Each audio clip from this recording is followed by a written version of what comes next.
This video was made possible by our generous supporters on Patreon. Check out patreon.com/NWR for all the details.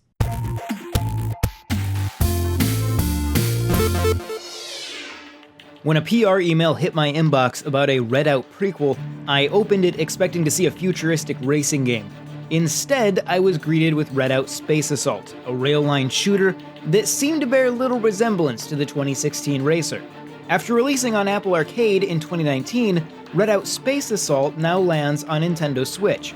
So how does this Space Harrier and Star Fox-style arcade adventure fare outside the realm of mobile gaming?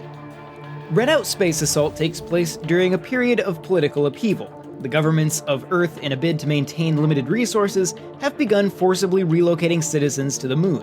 The plot deals with some interesting concepts and makes an honest attempt to be compelling. Unfortunately, the moment-to-moment dialogue isn't always enough to convey what's going on or how much time is passing between missions. There are moments when the story is genuinely interesting, but more often I found myself zoning out. In terms of gameplay, Redout Space Assault places a heavy focus on locking multiple missiles on enemies rather than a traditional point-and-click fire mode. By default, your standard laser weapon fires automatically when your crosshair passes over an enemy. Initially, I switched this over to manual, figuring it was a leftover from the title's days on Apple Arcade. However, as I played, it became clear that I was intended to let my standard weapons operate on their own while I manage missile locks. As you progress, you'll unlock additional weapons to equip on your ship, and even the ability to have multiple attachments at the same time. This makes it even more practical to just let the auto-fire do its thing. Among Nintendo fans, myself included, Redout Space Assault seems an easy comparison to Star Fox, and while yes, they both occupy the same genre, Redout Space Assault bears more in common with Sega's sprite-scaling games like Space Harrier and Galaxy Force. It employs the same cylindrical play space and player movement that those games featured, rather than the conical structure of the Star Fox series.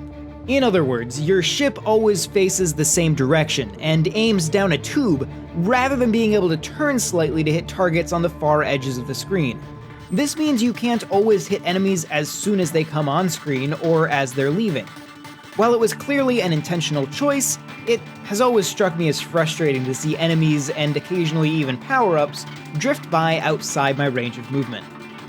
Added to the expected rail line missions are a few free flight segments. Here you'll have full range of movement and generally be tasked with exploring space around you to find specific mission objectives. These segments are rare, but they break up the gameplay nicely. My only issue with them is that the objectives were sometimes unclear, causing me to wander the vastness of space until I stumbled into the right spawn. Certain boss fights also use an interesting orbiting mechanic. Here, your movement controls will cause you to orbit a target, challenging you to take shots at it while dodging incoming fire. It can be a little awkward at times, as your ship will occasionally quickly flip between multiple targets, but overall it made for a nice addition to the traditional formula that I hadn't really seen elsewhere. Redout Space Assault features over 40 missions, and is very substantial in terms of content. Each mission has a primary and 2 secondary objectives. Additional objectives can be completed to earn extra credits to spend on upgrading your hull, shields, weapons, and missiles.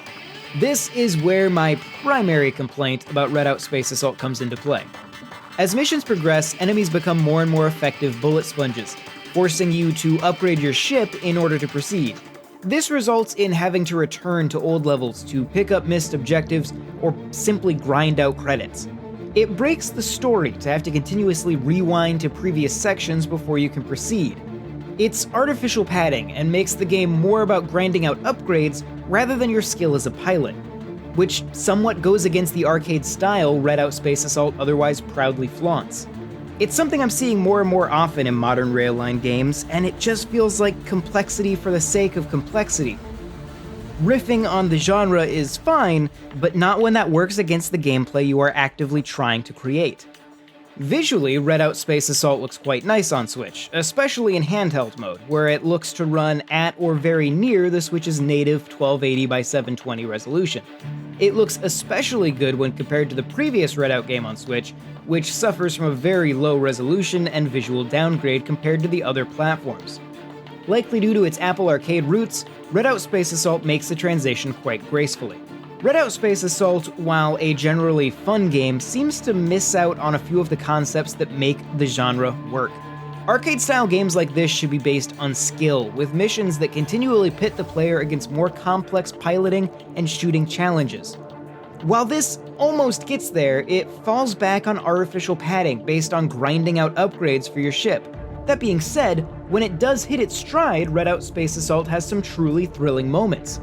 Racing pirates through the canyons of asteroids or getting a multi-lock on a huge swarm of enemies as you dodge incoming fire is just as exciting as it should be. Redout Space Assault gets very close to being something truly special. I would say I look forward to seeing them nail it with the next entry, but based on the series thus far, Redout 3 is more likely to be a puzzle game or maybe a first-person shooter.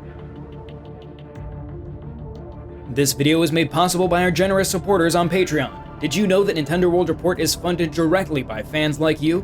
When you support Nintendo World Report on Patreon, you get immediate access to multiple exclusive podcasts every month, exclusive Discord channels, an early look at select content, and more, all for as little as $1 a month. Check out patreon.com/NWR for all the details.